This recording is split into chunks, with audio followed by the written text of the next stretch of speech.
Trilhas da Democracia de hoje recebe Márcio Postman, economista, professor titular da Unicamp, professor visitante da Universidade Federal do ABC, ex-presidente do IPEA e atual presidente do Instituto Lula. Márcio Postman, muito obrigado pela aceitação desse convite. É um prazer recebê-lo no Trilhas da Democracia. Prazer é meu, Marco. Uma alegria poder estar dialogando com você e todos que estão nos acompanhando nesta oportunidade de diálogo. Márcio, num dos artigos que você costuma escrever por site Outras Palavras, cujo título é Os que ganham com a miséria do Brasil, você afirmou que o Brasil se transformou, abre aspas, em um país com algumas poucas ilhas de enriquecidos, rodeadas por um grande mar de empobrecidos, fecha aspas. Nessa tua análise, né, você também afirma que tal fato, tal situação é, na verdade, resultado de uma, outra vez, abre aspas, maligna combinação da asfixia democrática com o decrescimento econômico e a exclusão social, fecha aspas. Do ponto de vista econômico, quais são os dados que te levaram a essa afirmação? Isso seria uma primeira pergunta, quer dizer, quais são os dados objetivos da conjuntura econômica desses últimos 5 anos que te levaram a fazer essa afirmação? E pensando, né, o programa do Temer, né, Uma Ponte para o Futuro, e a política do posto Ipiranga, do Jair Bolsonaro, né?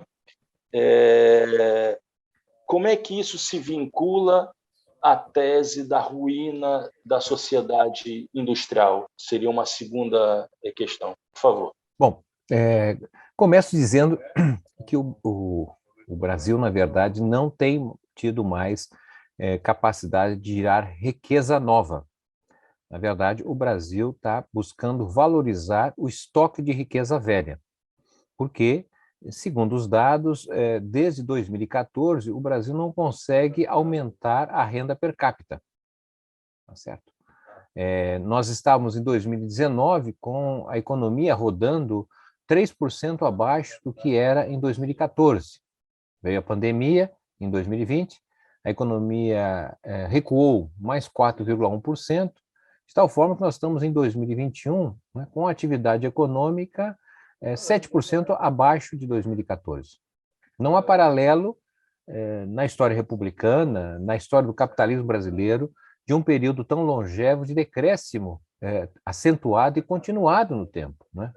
Não é possível imaginar que, infelizmente, em 2021 o Brasil possa sair dessa situação de paralisia do ponto de vista de geração de riqueza nova. E, portanto, a reprodução da riqueza velha, para ser viável, ela só é possível, na verdade, extraindo renda dos que menos têm. E é por isso que nós percebemos que, mesmo em 2020, não é, com a retração econômica estimada pelo IBGE em 4,1%, com o encolhimento da massa de rendimento dos trabalhadores em 6,5%, o Brasil aumentou o número de ricos. Os ricos, né, que tinham um estoque da riqueza que equivalia a 7,5% do PIB, que é toda a riqueza nacional, em 2019, passaram a ter 15% de toda essa riqueza em 2020. Né? Então, é essa imagem que se tem, né, que é um país, na verdade, cuja concentração da riqueza se dá pela valorização de um estoque antigo, que não se renova, e o principal elemento desta extração é o Estado. O Estado não é a tributar os mais pobres e a transferir benesses aos mais ricos. E uma parte dos mais pobres que tentam sobreviver, não é, da sobra das mesas dos ricos, através de várias atividades que são identificadas como trabalho, não é, todo esse trabalho de serviços, não é, de entregas, de transporte, dizer, se nós olharmos em 2019 as 3 principais ocupações do Brasil, a primeira ocupação maior no Brasil, que representa 10% do total do trabalho doméstico do mundo, está no Brasil, é o trabalho doméstico, e o Brasil tem uma população que equivale a 2,8% da população do mundo. Então, para ver que nós temos um estoque aqui enorme desses trabalhadoras domésticas. A segunda ocupação mais importante é a ocupação de segurança privada.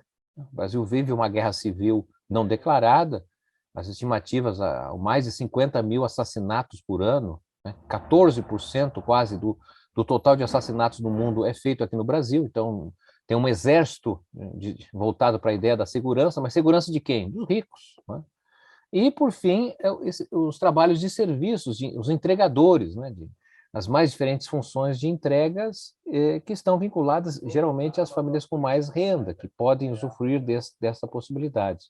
Então, essa é a caracterização de uma sociedade que vive o desmonte de uma estrutura que, ainda que incompleta, não é, demarcava aquilo que a urbanização e a industrialização permitia. As duas classes estruturadoras do capitalismo brasileiro se desmancharam nesses últimos anos. Nós tínhamos uma burguesia industrial. O Brasil, na década de 1980, produzia de toalhas, não é, a computador, de calçados a avião. Né? Tínhamos a sexta indústria mais importante do mundo. Hoje, a nossa indústria é a 16ª do mundo. Né? De todos os insumos da área de saúde, só 5% é produzido no país. Então, isso, na verdade, destruiu a burguesia industrial, que se transformou de empresário industrial em rentista, porque ele vendeu a sua fábrica e deslocou o dinheiro para o sistema financeiro e virou sócio dos juros. Ele defende juros mais altos para poder valorizar seu estoque da riqueza passada. E, de outro lado... É possível identificar um marco dessa virada desindustrializante no Brasil? Sim, sem dúvida. Isso transcorre a partir do ingresso do Brasil na globalização. A forma com que nós escolhemos para nos inserir na globalização. Né? É óbvio que a globalização reconfigurou a periferia do capitalismo. Né? Até os anos 80, a América Latina era uma das regiões mais pujantes do mundo em termos de expansão. Né? A partir da globalização, da entrada na globalização, a América Latina refluiu junto com o Brasil. O Brasil representava 3,2% do PIB mundial em 1980, hoje representa 1,6% do PIB mundial. Então, a globalização, ela marca, na verdade, a ascensão de uma visão acerca do atraso brasileiro. Quer dizer, o atraso se justificava pelo fechamento do país, pelas tentativas inglórias de forjar aqui uma perspectiva de desenvolvimento. Não é? O que predomina no Brasil de hoje, né, é basicamente aquela visão do realismo periférico. O Brasil é periferia, não tem capacidade de produzir aqui internamente, tem que aderir ao centro dinâmico que é os Estados Unidos, porque naturalmente de lá virá a modernidade para todos. É isso que tem alimentado a defesa do desmonte estatal. Oi? De maneira subalterna. Sem dúvida, totalmente. Digamos assim, a desistência histórica das elites brasileiras, de qualquer projeto. Né? O cancelamento do futuro. O futuro não está mais aqui, depende dos outros, não mais nós. E isso explica o porquê da importância cada vez maior do agronegócio dentro da composição do PIB, e dentro até mesmo das relações políticas dentro do Congresso, das forças políticas em geral. O agronegócio que nós temos hoje digamos, um projeto que vem da ditadura, né? E vem da modernização pelo alto da agricultura, né? Da tecnificação, do papel da Embrapa na verdade, identificar na fronteira agrícola do centro-oeste e norte do país a oportunidade, então, de reformular do antigo latifúndio. Né? E na realidade, esse novo agronegócio aprendeu, digamos assim, o manejo da política. Vamos lembrar que na primeira eleição presidencial, já na transição democrática, em 1989, o agronegócio teve um candidato à presidência da República, hoje governador do estado de Goiás, não é, que teve uma pífia eleição. Ou seja, o agronegócio não tem voto para ter presidente da República. Mas, obviamente, que perceberam que no sistema eleitoral fajuta que nós temos, né, que permite, na verdade, você ter uma eleição de parlamentares que não representam, eu diria assim, a cara da sociedade brasileira, eles passaram a construir uma maioria política a partir do sistema eleitoral para o legislativo. E passaram a ter bancadas crescentes. Hoje, a principal bancada é a bancada do boi. Não é? Nós tivemos, em 2018, mais de 250 deputados eleitos vinculados ao agronegócio.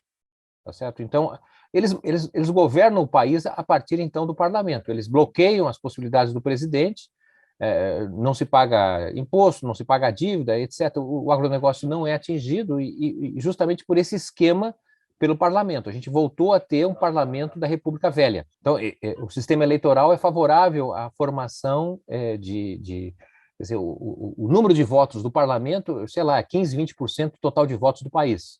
Então, o sistema eleitoral favorece, na verdade, a possibilidade de você ter esse tipo de representação. Agora, esse mesmo agronegócio é muito frágil. O agronegócio da Primeira República, o café, a economia cafeeira, por exemplo, era muito mais forte que o agronegócio que nós temos hoje, nos seus mais variados áreas, né, agrícola, mineração, no caso brasileiro, pecuária. Né? O Brasil hoje é um país que tem mais boi do que população. Então, já caracteriza bem o quadro que nós estamos vivendo. Mas o café... Você está dizendo que o modelo agrário exportador do pré, que vigorou no Brasil até 1930 e foi substituído pelo modelo de substituição de importações, ele era, digamos, mais sólido do que aquilo que foi resultado da modernização conservadora da ditadura militar e que acabou resultando no chamado agronegócio? Eu diria que essa modernidade também veio acompanhada de fragilidades que se deram e avançaram pela própria política neoliberal, né? Porque nós tínhamos, pelo projeto dos militares, o projeto de substituição de importação, o segundo Plano Nacional de Desenvolvimento do Geisel, por exemplo, né? Nós tínhamos, na verdade, a própria expansão da Embrapa, mas também a produção de fertilizantes agrotóxicos, tá certo? Era nacional. A privatização de Collor e etc., vai desmontando também as bases agregadoras internas ao agronegócio, foi descolando a riqueza do agronegócio do Brasil, nesse sentido. Né? Então, a economia cafeeira, lá do final do século XIX, no século XX, ela tinha a semente, tá certo? Os insumos, enfim, o que se usava como química para aquela produção era nacional, não dependíamos do exterior. Né? E hoje nós temos um agronegócio que depende do exterior, não é? As trading, o comércio não é feito por empresa brasileira, a semente vem do exterior, o adubo vem do exterior, o agrotóxico vem do exterior, tá certo? As máquinas que são compradas vêm do exterior. Então, é frágil nesse sentido. Então, certo? O setor mais pujante da economia brasileira hoje, né, é profundamente dependente dessa globalização e dessa relação subalterna brasileira em relação aos polos centrais do capitalismo. É isso? É dependente e finita, né? Porque com a mudança do regime climático, nós estamos verificando que áreas que até então não eram produtivas e vêm passando a ser. Não é? Parte da Sibéria já começa a produzir soja. Tá certo? Espaço da África estão sendo, na verdade, utilizados para pecuária. Sem falar na mudança tecnológica que produz, na verdade, uma espécie de industrialização de alimentação artificial. Então, assim, como projeto de futuro, eu vejo com grandes ameaças essa dependência que o Brasil tem, né, desse setor, que é um setor importante, diga de passagem, que deveria sofrer um processo de industrialização, não é, de substituição da sua importação por produção nacional. Nós temos condições de produzir internamente. Já vínhamos dando passos importantes, não é? Mas houve um retrocesso. E, Postman, o ponto para o futuro do governo Temer e as políticas patrocinadas pelo ultraneoliberalismo de Paulo Guedes acrescentaram o que nessa situação, que já era uma situação complicada no fim do governo Dilma? Como as contrarreformas que foram desenvolvidas, implementadas desde então, podem representar quase uma pá de cal nisso que você chama do futuro brasileiro, ou seja, representar o cancelamento do futuro nacional? Pois é, eu diria que nós estamos vivendo, vamos talvez tratar em algum momento, a questão da mudança de época, que nos descortina um outro horizonte, não é?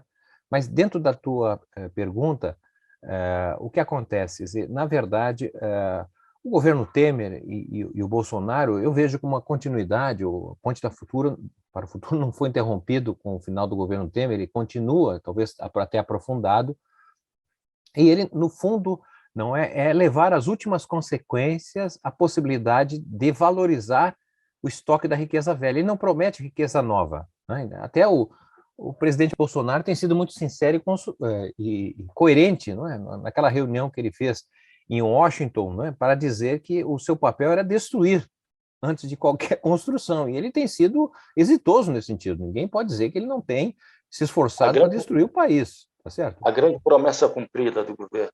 Exatamente, não é? Se nós tivemos JK, que foi o que construiu 50 anos em 5, esse aí em 4 destruiu muito mais de 50 anos. Mas, de toda maneira, para tentar entender a lógica, não é? Que está por trás. Quer dizer, no fundo é o seguinte, nós temos hoje uma burguesia que é comerciante.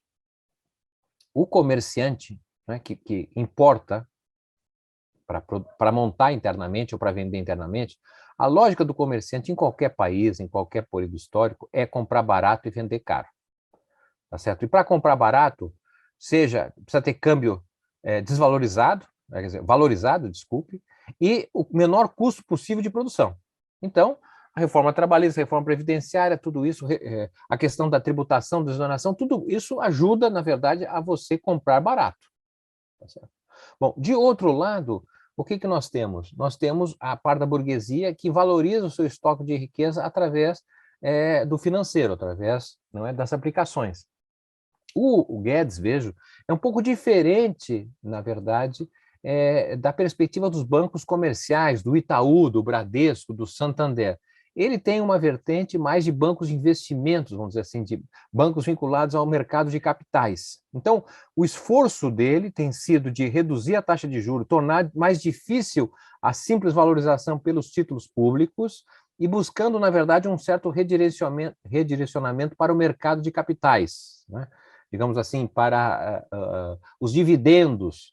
Então, ele faz essa movida e, por isso, o estímulo à privatização, a venda a qualquer momento, o que for possível, não fossem os obstáculos legais, institucionais, e, de certa maneira, tentando, na verdade, cobrir, não é, as dificuldades com o próprio orçamento público. Apesar de ser contra o Estado, o Guedes e o Bolsonaro fizeram o maior déficit público da história do país no ano passado, né? Quase 14% do PIB foi o déficit, não tem paralelo histórico. Se nós somarmos a total da despesa pública no Brasil em 2020, isto é, a despesa da União, dos estados e do município, nós temos uma despesa pública que equivaleu a 47% do PIB. É sem paralelo o tamanho do Estado como gastador, não é? Mas é um gasto para quem? Para quem mais precisa? Não, é para os menos precisam para valorizar a sua estoque de riqueza. Oshman, trazendo agora um elemento de ordem estrutural para adensar a análise de conjuntura e relacionando com a condição da classe trabalhadora brasileira atual. Você tem defendido a ideia de que nós vivemos a passagem de uma era industrial para uma era digital nesse século XXI. Né? Eu imagino que façam parte desse processo que foi iniciado no século XX, com os processos de reestruturação produtiva, o toyotismo, até chegar a essa atual situação dos processos de uberização, que formam, digamos, essas transformações de ordem estrutural. Nós temos isso de um lado, e, de outro lado, temos isso que você acabou de apresentar, de comentar, de analisar aqui, que foi esse quinquênio marcado por dois governos que vêm destruindo a economia, a sociedade, a educação brasileira, digamos, o braço esquerdo do Estado, para usar uma expressão do Pierre Bourdieu, né? Como é que todos esses elementos de ordem estrutural e também de ordem conjuntural impactam a classe trabalhadora em termos objetivos? Perguntando de outra forma, né? O que é a classe trabalhadora brasileira hoje? Qual é a sua composição? Você deu já alguns elementos logo no início, né, na tua primeira resposta, mas eu queria que você retomasse de maneira mais densa esse tema. Qual é a cara da classe trabalhadora brasileira hoje? Bem, ao contrário do que algumas teses, já desde os anos 70, apontavam como o fim da classe trabalhadora, a perda de centralidade do trabalho, o que nós estamos vendo, na verdade, é uma reafirmação, né, da centralidade do trabalho, mas, na verdade, uma mudança na natureza do trabalho. E esse novo trabalho, de certa maneira, se expande descolado de representação, descolado de direitos, descolado de identidade e pertencimento. Esse me parece o desafio da democracia brasileira, de entender o que é essa classe trabalhadora, né? Eu vou dar aqui um exemplo de uma categoria que é bastante expressiva, mas não é exclusivo dessa categoria de trabalhadores, que são basicamente os trabalhadores do ramo financeiro no Brasil. Em 1988, o Brasil tinha 850 mil trabalhadores contratados diretamente pelos bancos no ramo financeiro. Eram os bancários tradicionais, escriturários, gerentes, assim por diante. E havia também 150 mil trabalhadores contratados indiretamente. Eram os terceirizados pelo que a legislação daquela época permitia. Ou seja, os trabalhadores de segurança das agências, não é? E também os trabalhadores vinculados ao transporte de valores, aqueles carros fortes. Isso em 1988. Em 2014, né, nós tínhamos, ao invés, então, de 1 milhão de trabalhadores, em 88, que eram os 850 mil diretamente contratados, com mais 150 mil indiretamente contratados, nós passamos a ter no ramo financeiro 1 milhão e 800 mil trabalhadores do ramo financeiro, né? Um setor que teve grandes investimentos tecnológicos, inclusive, e aumentou expressivamente o número de trabalhadores naquele momento. Bom, só que havia mudado a natureza do trabalho, a composição do que se entendia por trabalho. Porque daqueles 1 milhão e 800 mil trabalhadores contratados pelo ramo financeiro, apenas 400 mil eram contratados diretamente pelos bancos. 1 milhão e 800 mil trabalhadores eram contratados indiretamente pelos bancos, eram terceirizados. Mas quem seriam esses? Seriam justamente os trabalhadores vinculados, não é, às agências lotéricas, os correspondentes bancários. 200 mil correspondentes bancários no Brasil, cerca de 800 mil trabalhadores nessas pequenas lojinhas, não é, em que você pode pagar conta, pode retirar dinheiro, fazer o seu joguinho de fé, etc. Haviam mais de 112 mil trabalhadores consultores de bancos, de agências, né, de empresas financeiras. Bom, então, na verdade, você mudou a natureza do trabalho. Acontece que a estrutura de representação permitida pelo sistema corporativo de relações de trabalho oferecia basicamente a representação do bancário tradicional. Então, você tinha 400 mil trabalhadores importantes, mobilizados pelos sindicatos bancários, um trabalho fantástico, mas, ao mesmo tempo, 1 milhão e 400 mil que não tinha nada. E o discurso nosso, o discurso, muitas vezes, da universidade, do dirigente sindical, do dirigente partidário, é o seguinte: olha, essa terceirização aí, a precarização, nós somos contra. Nós somos contra esse tipo de trabalho, né? Ora, o Diese mediu do total de trabalhadores terceirizados nos anos 90, né, e percebeu que dos 14 milhões de trabalhadores terceirizados, 80% jamais tinham tido qualquer emprego com carteira assinada antes. Então, para esse trabalhador que, mesmo na terceirização, que a gente sabe que é precária, mas para ele, que não tinha nada, não foi precarização, melhorou a vida dele.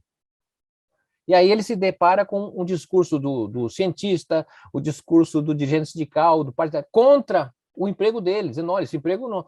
Então, veja, tem um problema aí de linguagem, de entendimento, não é? que se expressa, inclusive, nos dias de hoje, em relação à questão dos trabalhadores de plataforma, né? Se diz que é muito precário o trabalhador do Uber, o entregador, e é verdade. Mas para esse trabalhador que não tem absolutamente nada, a gente dizer que nós somos contra esse trabalho Veja que tem um problema de linguagem, isso que eu quero chamar a atenção, né? Porque senão a gente não entende como o sindicalismo brasileiro perdeu filiação, né? Não apenas por políticas anti-sindicatos que o atual governo pratica, mas também há um problema estrutural de representação que emerge dessa classe trabalhadora, em que o trabalho é central, são pessoas que trabalham 70 horas ou mais por semana, há uma exploração inegável nesse sentido.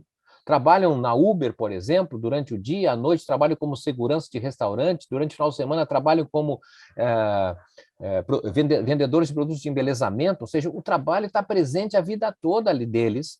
O problema é que esse trabalho é um trabalho geral, não lhe dá identidade, não lhe dá pertencimento.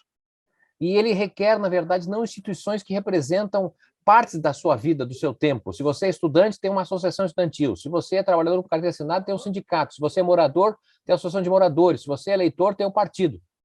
Na verdade, ele está demandando instituições de novo tipo, instituições gerais. E talvez isso justifique a expansão das igrejas, do crime organizado, que são representações muito mais próximas desta realidade que as instituições tradicionais, como o sindicato e o partido, têm dificuldade de representar. E como os sindicatos tradicionais, os partidos políticos tradicionais de esquerda, quer dizer, tradicionais que remontam ao processo de organização, formação da classe trabalhadora desde o século XIX, como é que elas podem se adaptar, se isso for possível, e conseguir atrair essa massa de trabalhadores para um trabalho de organização, de mobilização? Quer dizer, você citou o exemplo dos sindicatos bancários, e é um exemplo realmente que salta aos olhos. Quer dizer, os sindicatos bancários de São Paulo, do Rio de Janeiro, sempre foram sindicatos muito fortes e perderam, evidentemente, a sua capacidade de mobilização, de organização, quando comparados, evidentemente, hoje com os anos 80. Né? Existe saída, existe solução no campo organizacional? Com certeza. Eu não tenho dúvida que os sindicatos, partidos, associações são absolutamente fundamentais neste novo mundo em construção, nessa era digital. Né? Só que, na realidade, essas instituições precisam estar adaptadas, serem contemporâneas, estarem disputando o sentido desta mudança. O que eu percebo, de maneira geral, e não só uma questão das instituições, mas também uma questão que diz respeito a nós, da universidade, pesquisadores, nós temos, na verdade, boas críticas, bons estudos, não é, sobre a realidade, tal como ela se apresenta. A gente sabe dizer que está errado aqui, que está destruindo lá, etc. Nós temos essa visão, eu diria assim, iluminista, correta. O problema é que, a partir desta crítica, não emerge, na verdade, um projeto transformador, porque em grande medida, na verdade, essa crítica se associa, na verdade, à defesa do passado. É como se nós fôssemos conservadores. A situação está ruim, está certo, porque estão desmontando o que era bom. É óbvio que o que nós tínhamos antes é muito melhor do que temos hoje, mas o que nós tínhamos antes também tinha problemas. Certo? Ou seja, nós estamos com dificuldade, na verdade, de fazer a disputa sobre o sentido da mudança. A era digital nos oferece novos mecanismos sobre os quais nós não sabemos muito bem utilizar, e, ao que parece, a direita e a extrema-direita sabem utilizar melhor. Não é? Quer dizer, hoje você tem uma massa de informação e partidos, associações, sindicatos não trabalham essas informações. Porque uma coisa era o ex-presidente Lula, ainda quando dirigente sindical, lá em 1979, 80, fazendo um discurso para 100 mil trabalhadores, né, no estádio da Vila Euclides. Era ali, na verdade, uma massa homogênea. O que ele falava tocava o coração de cada um. Ora, nós estamos numa sociedade muito heterogênea e que é difícil você ter uma fala que, de certa maneira, adentre o desejo de uma multidão. Né? Então, o que nós temos visto que a era digital proporciona? Proporciona você saber como cada um, em tese, pensa e decide. Você pode, através, na verdade, do acompanhamento, monitoramento de informações, saber mais ou menos o que as pessoas pensam. É assim que é o modelo de negócio, não é isso? A gente entra na internet para comprar uma passagem aérea e vai receber não sei quantas propagandas, não é, de passagens, de hotéis e assim por diante. Ou seja, eles ficaram sabendo que eu tinha desejo de comprar uma passagem, logo me associam uma série de possibilidades de aquisição. Ora, se eu trabalho com esse tipo de informação sobre os meus filiados, tá certo? Sabendo que pensa assim assado, eu tenho melhores condições de chegar até ele. As redes sociais, não é, fazem, de certa maneira, com que a gente perde a capacidade de construir uma visão a partir da diversidade e se foque cada vez mais em uma certa unicidade. Não é? Esses grupos de WhatsApp, Telegram, seja qual for, o Facebook, termina, na verdade, organizando grupos muito homogêneos, gente que pensa a mesma coisa. Se tem gente falando mal de você, você já corta, tira ele. Então, isso vai gerando uma polaridade, né, que não é natural. É uma relação de formação de bolhas e cancelamentos. Né? Exatamente. Quem Então, rompe com o sentido da homogeneidade quase comunitária é excluído, ou se exclui, se auto-exclui. Né? E ao contrário disso, não que as igrejas e o crime não usam as redes sociais, porque eles também usam, não é? Mas eles fazem um outro trabalho, que é o trabalho de escuta, tá certo? Se alguém, você foi, sou bancário por hipótese, não vamos mudar de sindicato, senão vão achar que eu vou falar mal dos bancários, que são os sindicatos muito importantes do Brasil. Mas enfim, qualquer outro sindicato, o cidadão perdeu o emprego, vai no sindicato, o dirigente sindical está preparado para dizer o seguinte: olha, quem te demitiu foi a empresa? Pagou os direitos, não pagou? Se não pagou, a gente vai entrar na justiça. O dirigente sindical é um especialista na relação de trabalho, não é? E ele sabe explicar, bom, você foi demitido porque os patrões são assim, porque o governo é assado. Ele sabe explicar o problema, mas ele não sabe dar orientação e criar esperança para que a pessoa possa, na verdade, a partir desse momento frágil da vida, encontrar uma possibilidade, montar uma possibilidade, uma estratégia de vida que lhe dê alguma segurança ao que ele não tem naquele momento. Não é? É como se alguém fosse no consultório médico e dissesse: olha, paciente, você está com câncer, e esse câncer foi descoberto nos anos 50 por tal pessoa. A pessoa que está ao saber que está com câncer, diz: tudo bem, doutor, é até bom saber que câncer, eu quero saber como é que eu me curo. Se o doutor dizer: isso aí é difícil, eu nem sei, então, muito obrigado, vou embora, eu vou procurar um curandeiro, alguém que me dê esperança. As igrejas, o crime organizado, oferecem esperança e também materialidade. E aí partem justamente da escuta, da compreensão da situação. Se eu vou lá na igreja: o que aconteceu? Eu estava trabalhando, perdi um emprego. Você veio no lugar certo. Aqui na nossa assembleia você vai encontrar solução. O seu Pedro, que trabalhava aqui, também estava desempregado a semana passada, mas nós temos grupos de procura ativa por trabalho. O seu João, que trabalha no supermercado, encontrou uma vaga. Hoje o doutor Pedro está trabalhando. Você vai também trabalhar, você veio no lugar certo. Aqui nós somos fortes. Esperança. É claro que a igreja, o crime não vai resolver o problema do desemprego no país, mas tem esperança, tem acolhimento. Márcio, por falar então em esperança, em futuro, né, vamos reverter um pouco as expectativas acerca do cancelamento do futuro, né, feito pelos últimos 2 governos. Né, e pensamos aqui sobre a possibilidade de um pós-Bolsonaro, os desejos, na verdade, de um pós-Bolsonaro a partir de 2023. O que seria uma coligação política pró-labor? Você, nos seus textos, afirma como tendo sido alijada, né, da governança nos últimos 2 governos. E quais devem ser as suas prioridades do ponto de vista social, econômico e político, levando-se em consideração que a realidade de 2023 no Brasil não será nem um pouco parecida com aquela encontrada em 2003, quando da vitória do ex-presidente Lula? Bom, 2023 certamente será muito diferente de 2003. Tem aspectos ruins e aspectos bons, né? Muito bons, eu diria, que nos abre uma nova perspectiva. Olhando pelo campo externo, por exemplo, em 2003, o Brasil praticamente não tinha reservas internacionais. Então, nós não tínhamos condições de falar grosso com ninguém, tá certo? Tinha o risco da inflação, enfim, problemas específicos que foram tratados de uma determinada forma, mas o ponto fundamental foi ter construído reservas que nos deram, na verdade, uma segurança que o Brasil tem hoje. E historicamente, o Brasil sempre teve, do ponto de vista econômico, um problema sério na sua balança de pagamentos, e hoje não temos isso.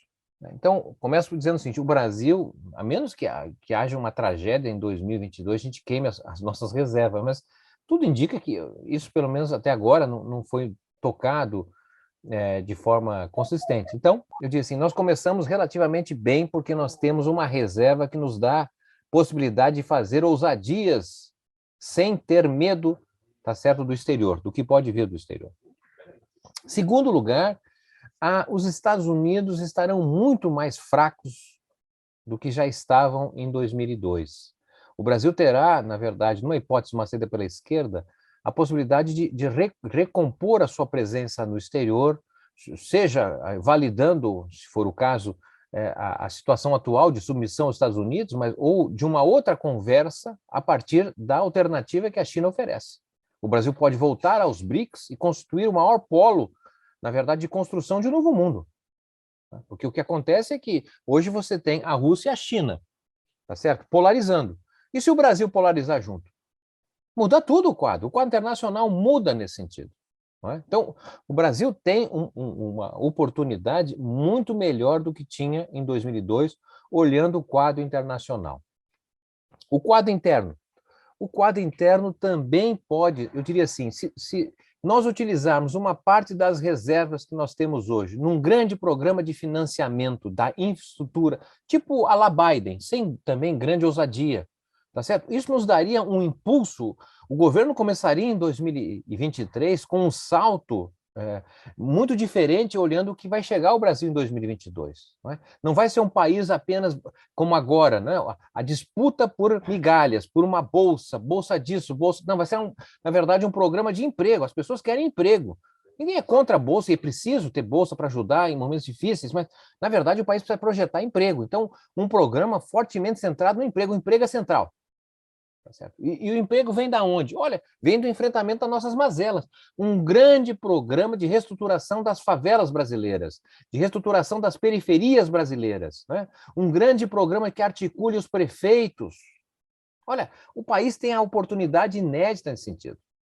Ao mesmo tempo, um olhar cada vez mais para o Oeste, um olhar para o Pacífico, a integração brasileira, que é fundamental, porque, na verdade, estamos diante da mudança de eixo do centro dinâmico do mundo, é a Eurásia, tá certo? É a China, e nós fomos historicamente voltados para o Atlântico. Então, eu diria assim, só esse projeto de infraestrutura, de criação de cidades, inclusive, abre uma perspectiva muito interessante. Sem falar na questão demográfica, que já que estamos numa situação inédita, tá certo? De decréscimo praticamente na expansão da população. Esse século é um século que o Brasil vai crescer muito pouco a população, quer dizer, a pressão demográfica é menor. Nós estamos hoje já sendo um dos países que mais fecha escolas, por incrível que pareça, né? Porque o número de crianças é menor e os prefeitos preferem muitas vezes centralizar a escola num lugar, colocar as crianças de passear de ônibus, do que oferecer, na verdade, um ensino com maior qualidade, com maior capacidade em um período integral. Quer dizer, e sem falar, e veja bem aqui, Marco, mais uma outra coisa que vem, inclusive, pela aceleração do tempo em função da pandemia, que é a digitalização. Nós podemos reduzir quase a metade, eu diria assim, o orçamento de custeio das políticas públicas. Eu fico perguntando assim, será que, por exemplo, o orçamento do Poder Legislativo não poderia ser reduzido à metade? Será que vai ser necessário, agora após a pandemia, voltar a ter aquelas reuniões presenciais em Brasília, o gasto de deslocamento de aviões, estadia? Não é preciso mais, tá certo? O parlamento na China se reúne 3 vezes por ano e ponto final, o resto é reunião tudo por internet. Isso reduz o custeio na educação, né? Então, nós estamos diante de possibilidades muito grandes, tá certo? Precisamos de ideias, precisamos de projetos. E aí entra a questão da inteligência brasileira, que não acredito que vai nos faltar nesse momento de opções importantes para o Brasil, né, romper com esse atraso, com a regressão que estamos vivendo. Osman, uma última pergunta. Para que esse projeto seja realizado com esses pontos que você acaba de apresentar, a gente vai precisar necessariamente de um outro Estado, né? De uma outra configuração estatal, e que não haja nenhum tipo de compromisso com o neoliberalismo. seja, esse Estado vai ser um Estado pós-neoliberal, com tendências, com direcionamentos também anticapitalistas? Como é que você observa isso? Bom, uma é o plano abstrato, outra é o plano real, né? Ou seja, a dimensão do Estado, a partir das eleições, ela, na verdade, expressará a própria composição do resultado eleitoral. A eleição de um presidente que tenha essa convicção, digamos assim, o presidente Lula, não é? Será passo importante, mas não será, meu modo de ver, suficiente se nós não tivermos uma bancada melhor, pelo menos desenvolvimentista no parlamento. Nem precisa ser do PT, pode ser de outros partidos, mas que tenha essa visão do que é o Brasil. Né? Porque, infelizmente, hoje, parte importante da bancada parlamentar não são parlamentares de fato, eles são influencers, querem ser influencers, querem influenciar, tá certo? Ou querem gerir dinheiro público, porque cada parlamentar tem cerca de 15 milhões por ano para gerir em emendas impositivas. Quer dizer, nós precisamos de um parlamento que discuta o Brasil, um parlamento que tenha uma visão de país, uma visão de mundo, não é? Precisamos de um parlamento qualificado. Então, me parece muito importante que nós tenhamos esta visão de que, junto com a eleição para o executivo, é fundamental uma eleição para o parlamento que seja contemporânea desse desafio, porque a dificuldade é que você gera um presidente com determinada visão de mundo e um parlamento muito retrógrado. Então, você precisa do parlamento até para não sofrer impeachment, não é? Você precisa do parlamento também para aprovar legislações e mudanças no Estado, que é fundamental, como você bem disse. Um Estado que não seja neoliberal, um Estado que compreenda justamente assim, é um Estado quase digital, né? Um Estado que olhe para a questão ambiental e perceba que não é um problema a ser tratado de forma setorial. Um ministério que cuida do verde, ponto final. Não, para aí. O verde é uma questão, o tema ambiental é uma questão que tem a ver com todas as... É algo intersetorial. O Banco Central, ao tomar decisões, ele interfere no meio ambiente. Então, ele tem que estar convicto disso. Né? Nós precisamos de um sistema tributário digital. Não é possível a tributação que nós temos hoje, custosa, operosa. Você pode fazer hoje o sistema tributário sobre essas empresas de telecomunicações, empresas de modelo de negócio, o sistema GAFAM, isso, Google, né? Amazon, Facebook, Microsoft, Amazon, isso aí. Eu vi um estudo na França, por exemplo, que se essas empresas fossem tributadas, se os seus negócios fossem tributados, cerca de 15% da receita francesa aumentava em função dessa tributação. E nós não tributamos isso, né? Então, tem espaço. Não é um problema técnico, no fundo é um problema político, é como nós construímos uma maioria que dê vazão a esse tipo de possibilidades. Professor Márcio Postman, muito obrigado por essa aula, e uma aula de esperança em relação ao futuro do Brasil. Gostaria muito de agradecê-lo. E o Trilhas da Democracia volta na próxima semana, sempre defendendo, debatendo em defesa da democracia e dos direitos humanos. Até lá, e mais uma vez, muito obrigado, Márcio. Obrigado.